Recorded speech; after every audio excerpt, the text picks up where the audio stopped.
Firm Bagels is back. Firm Bagels is back. So we're going to be looking at a game I played. It was a pretty unique game. I'll let it kind of speak for itself and not spoil exactly what the end comp was because it's not your most normal strat. And this is going to be something I'm going to hopefully be doing more of, where I show some less high roll-y games. I think on YouTube, people tend to upload the games that obviously stand out, and that's usually just high rolls, where you get all the pieces for a certain comp, and it works out like that. But this is going to be a little bit more of what to do when you're given some more unique pieces to work with. I picked Rarran in this game. I don't remember exactly what the tribes were, but I liked him decently with Murlocs in, as you'll see why in a little bit. On this tier 1 decision here, whenever I get, it's obviously not a very common thing, but whenever I get 2 front drakes and a coin, I almost always freeze and buy both the front drakes, because it actually lets me level and buy another unit on turn 3, which is obviously kind of your biggest goal, is filling out your curve so that you can buy 2 units on turn 3. Well, buy 2 units if you're on level 2, or in this case, level and buy. But front drake does a very good job of giving you kind of mid-game power, kind of trading off some health for it. And you have situations like this where you can high roll 3 of them, triple it, and now all of a sudden I'm going to have essentially 2 free units on turn 4. As you'll see in a second, I end up taking the Putrid Pupil here just because I was Terran and I thought maybe I could do something with it. I don't think it's correct, but I wanted to try it because I'd never tried the unit before and it seemed obviously uniquely good with Terran. Because even though I don't have spawns, I can hero power and do this. And you'll see me contemplate a lock here, which I end up not actually doing.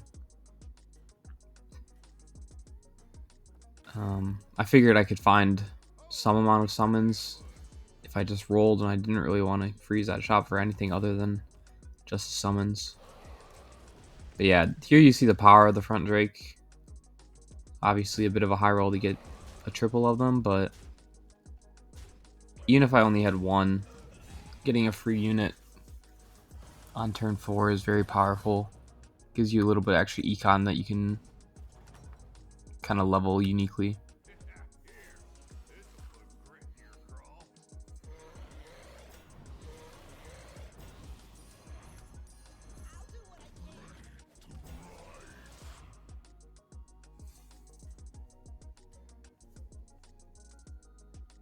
Not really too much to say about this early game other than I'm looking for spawns, obviously early on with this pupil. I don't think the unit is very good. It was just, this was on the old patch. We just, as I'm recording this, there was a patch, I think yesterday, which buffed the pupil to being a 2/7 instead of 1/7, which I do think is pretty relevant. Going from 1 to 2 attack is a big deal just in terms of how easy it is to buy as a straight up unit. Here I could have saved the scout and just like cycled the elemental and saved the scout for a 3-drop. It was possibly better, but I wanted to try and triple this 2-drop dragon, which I don't end up doing. Taking the mummy here is kind of awkward because it makes me play the 1/1 out and like hold a elemental or something. But I do end up doing it. But what I end up doing is playing it, selling it. And I kind of get a blind spot here to pick up this 1-drop mana saber when I could have picked up the demon, the Fellblood. But I don't actually think the Fellblood was that good in this game because there's not actually demons in, and there's also not mechs. So the 2 tribes that use the attack buff in the shop, the best, are both out. So I don't think it's so clearly just the Fellblood straight up. But I probably should have thought about it a little longer. And the Mana Saber definitely was not... It was not so good that I should have bought it so quickly, I guess. Yeah, we get a little bit of value out of the Pupil. It's not really good enough to be happy with. Like, I'm still taking damage. It's not immediate benefit. I pretty much snap picked the Phylactery on Terran.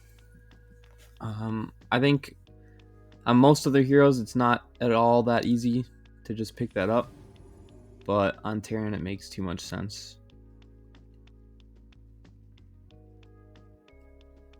And here, I think, is a pretty pivotal turn.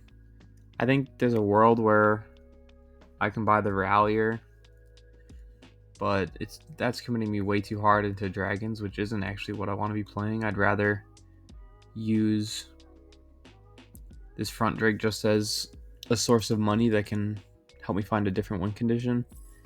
But Scarfin's very strong here. I do have the benefit of not actually needing to hold a minion because I'm going to be getting dragons at the end of my turn. So I use that to my advantage and actually play out a full board. Being at 19 health, I bought the 2-cost spell just to be extra safe. Because I'm very worried about my life total at this point, and I don't feel particularly strong. But picking up the Scarfin should let me be extremely strong next turn, and especially the turn after. Since I'm getting, what, 15-15 a turn in hand buffs, as long as my Scarfin dies. So yeah, taking more damage, which definitely not ideal. We're already below cap on turn 7. But as I said, the Scarfin buffs will come in pretty clutch here eventually.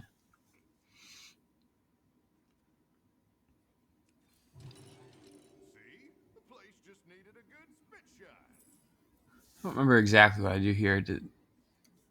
Maybe I pick up this Tarecgosa here already? Don't quite remember. I do. Honestly, I think I should have just rolled on 4 possibly. And tried to find better units there.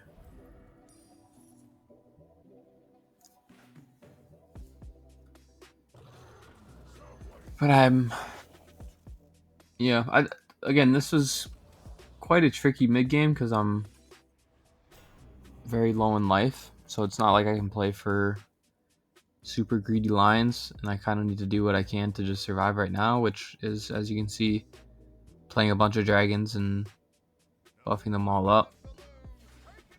So this is how you can sometimes get into these unorthodox spots where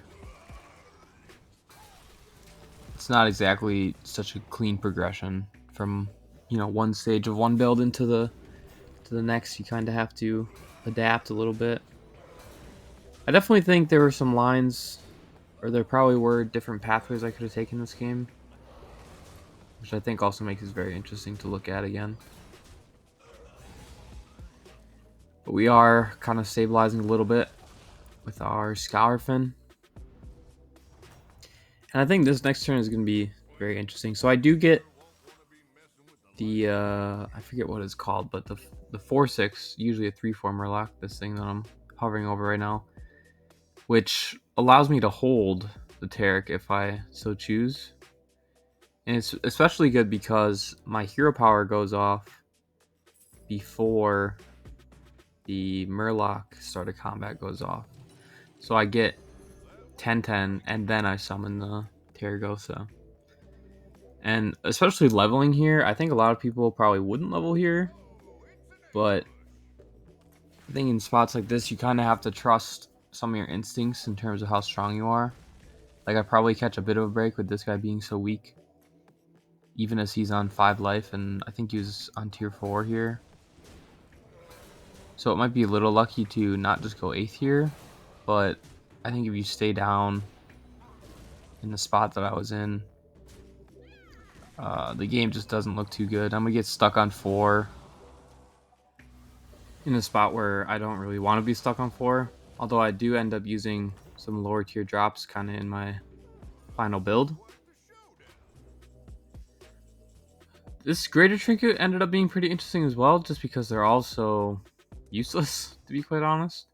I think Peace Bloom Candle, looking back on it, probably makes the most sense, just because it's guaranteed value over the course of the game. But in the moment, as you'll see in a second, I take the Enforcer Portrait just because it's the cheapest, and I felt like I needed gold to roll down to look for answers.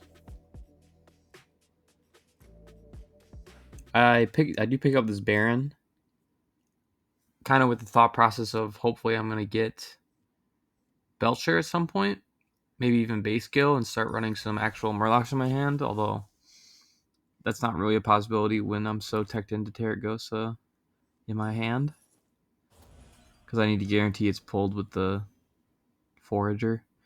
And I am lucky enough to evolve into a Coral, which kind of saves my game, to be quite honest.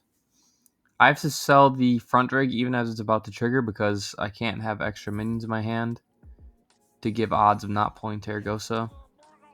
So it's a little unfortunate. Feels kind of bad to give up on that unit right when it's about to trigger, but it is necessary.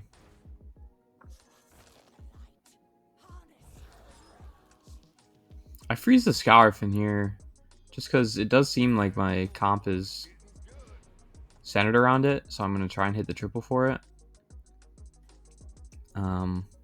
Definitely can argue that I should just roll it down for Belcher and not worry about the triple.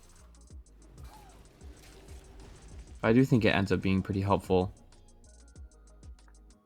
And yeah, this Coral probably did save my game, because it just gives me so much immediate power. And now I can actually play it for this as a win condition rather than just something that's tiding me over until I find scam. Because in spots like this, I often just kind of hunker down and look for scam and just hope that's good enough to get me to, you know, top 4.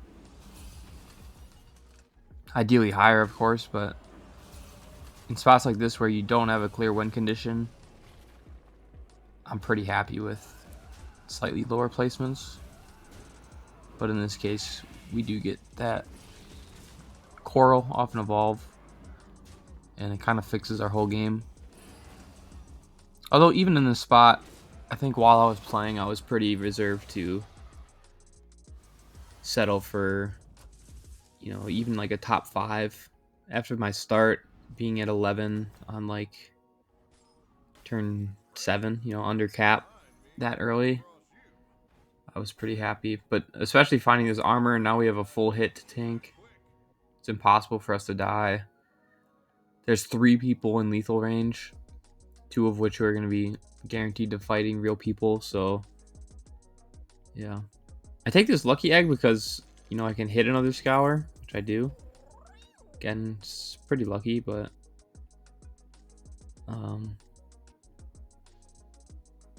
you can also hit like Ferrix. Ferrix is always a pretty good outcome in spots like these, where you have a couple big minions that you're really teched into. You'll often find boards where you have a couple big minions that are your actual payoffs, but you have a bunch of scaling elsewhere, and those small minions are generally just kind of useless. But if you can hit something like Ferrix, you give them a use. And so that was part of my reasoning for taking the egg, although of course Scourfin is another part of it. I freeze for the Primal Fin. At this point, I'm just looking for Belcher. There's no real point going 6. The only thing I'm really looking for is Coral. And while that is, or would be, a pretty significant power increase, generally I don't like leveling when I don't feel super strong and there's only really one thing that opens up to me on the level I'm going up to. I mean, generally the only time you're really deciding whether you want to level or not over the course of multiple turns is from 5 to 6. But yeah, that's kind of what goes into my decision making for leveling in spots like this. I think I'm still not going to level. Maybe I no, I don't. And I did have that triple to look for, so that can give me a little bit more access to 6 drops without having to level. The unfortunate thing about, there's a lot of things unfortunate about this setup, but a big part of the unfortunate... Oh, I do level, okay. Well, never mind what I just said. I should have leveled beforehand for sure, so I could actually get coral off the Primal Fin discover. But maybe the Ghoul of Copper gave me a little more confidence to do so. I don't know.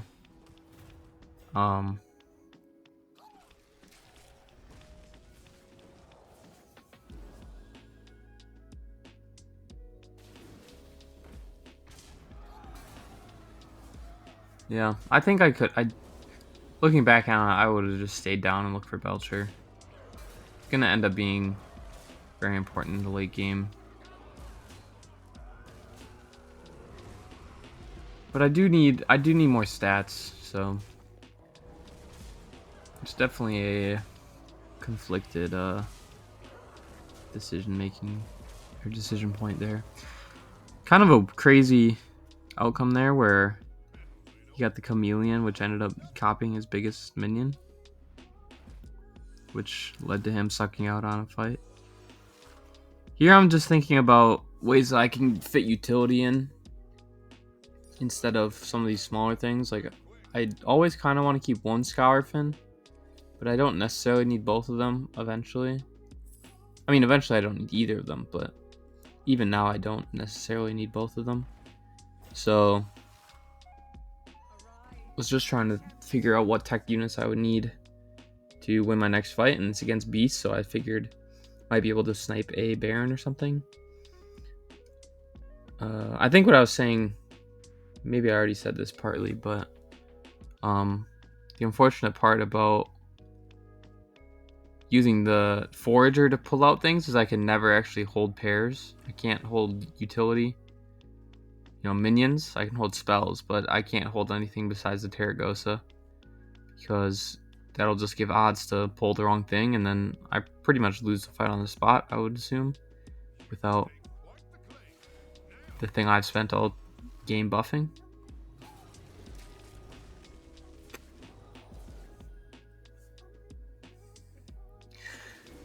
So here the white mane does hit his Octosari, which isn't completely irrelevant if I kill it early on before his saviors, spiked saviors resolve. But yeah, it didn't end up being as good of a white mane. I think the importance of white mane is really, really far down now that Froggers are out. It used to be that Beasts would pretty much only be running Titus as their 5-drop, or they would be teching in other 5-drops like Octosari just so that they could counter white mane, because they used to, play Frogger, Macaw, and Spawns. But now I don't think Beasts, like white mane, really doesn't have as much of a place without Froggers in.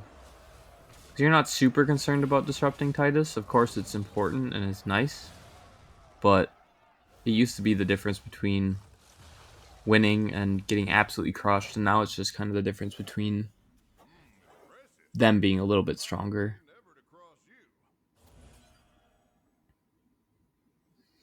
Hit another coral. So quite lucky on the evolves. I do think evolve is just generally pretty worth it. You saw me buy it there even on tier 6. Once you're on tier 6, obviously you could definitely argue that you should just roll, but it's 1 extra gold to guarantee some higher tier things.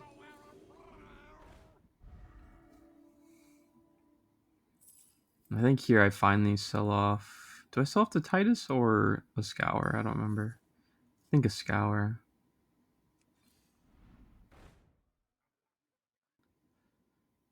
As I mentioned, I think I'm going to start trying to focus on not only games that are unique because they're high rolls, but because they're just unique. I think sometimes people try to learn from YouTube, or mainly from YouTube when it's like highlights of things, and they get the wrong idea of how games are supposed to be played just because they're only really seeing the best of the best. And obviously this was still a high roll to a certain degree with how lucky I got with the corals, but like the early to mid game was really nothing spectacular. I fought people who were pretty strong. I lost a lot of life, and I just kind of had to piece together ways to get to the late game. But it was a unique game. I think it showed you, I hope that it showed how to kind of piece together things you wouldn't really expect. Like, I don't think this is going to be something that people really play around or plan for. Obviously, the fact that it's actually a Tarecgosa in my hand isn't really relevant at all. It could be any minion, but even so, you know, I don't think it comes to mind immediately that Scourfin plus this lesser trinket is enough scaling. Of course, it helps that I'm Terran a lot. It helps a lot that I'm Terran, but even so, I think this game is a little unique in the sense that it's not exactly a high roll, and I think that's helpful to see, as opposed to just seeing games that are very easy to play and kind of play themselves. Because that's kind of the only content that I really ever see on YouTube. So I hope this was a little bit fresher of a perspective in terms of the power level that I was given outright.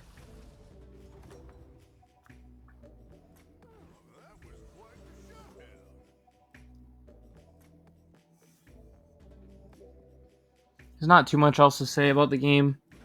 I am going to keep commentating a little bit just because I do think there's a couple rounds of combat and I have to kind of position and make a couple decisions about what to hero power and such things like that.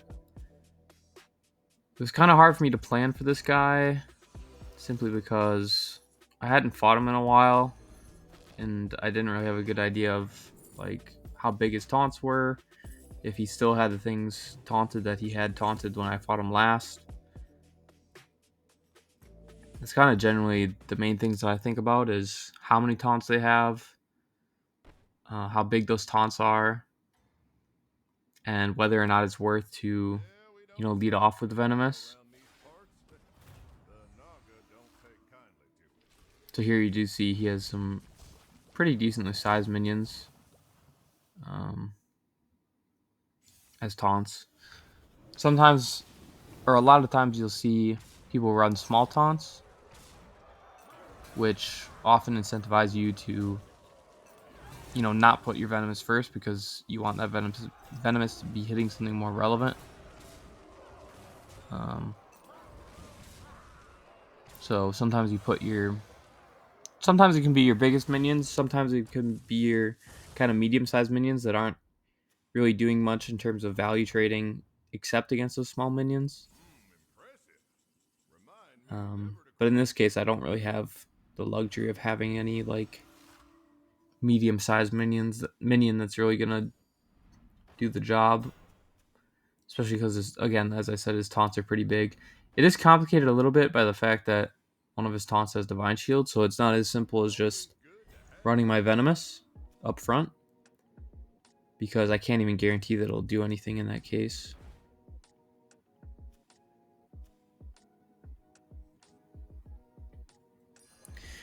But Leroy does kind of solve that problem where I can run it first and get through that Divine Shield. But the nature of my comp actually also means that I can't really play around things the same way that I would, because I'm actually 6 minions instead of 7. I believe the way that it works is it will always let him go first in that case, since I am 6 minions at the beginning of combat.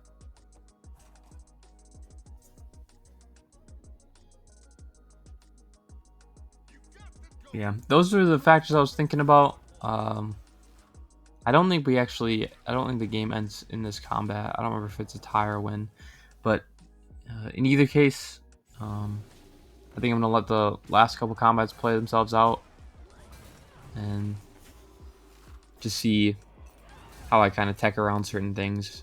It's kind of hard to tech at this point because it's just kind of down to hits at a certain point. There's not too much positioning to be done when it's kind of stats against stats and that sort of way. But I'll let this last combat play out, and yeah, I'm gonna continue to try to look for games that aren't just steam rolls or high rolls, but games that are unique like this, because I think they are a lot more entertaining in certain ways. But I hope you enjoyed the video, and I will see you later.